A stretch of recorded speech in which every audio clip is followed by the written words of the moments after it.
I mean, this is a huge deal in the state of California that was recently passed in Sacramento by the legislatures and signed into law by Gavin Newsom. Okay. And what this meant is that this many localities have zoning regulations that prevent housing from being built or prevent certain types of housing from being built. I mean, we've got a lot of that going on here in my hometown of Poway.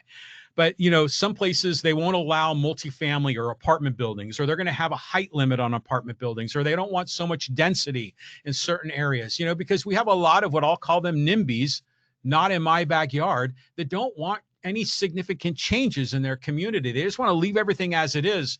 They want their cul-de-sac and their single family home with their front yard and backyard. And they don't want any more traffic, and they don't want any more kids in the schools, and they don't want more crowds at their shopping center.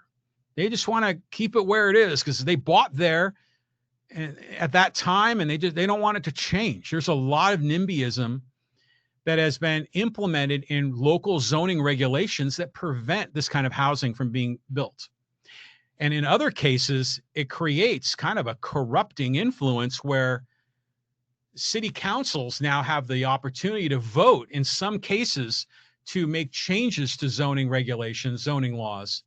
And that invites a lot of quid pro quo, a lot of money and campaign funding from development interests and other special interests to incentivize politicians at the city council level, and even in some cases, the school district levels, to allow more construction.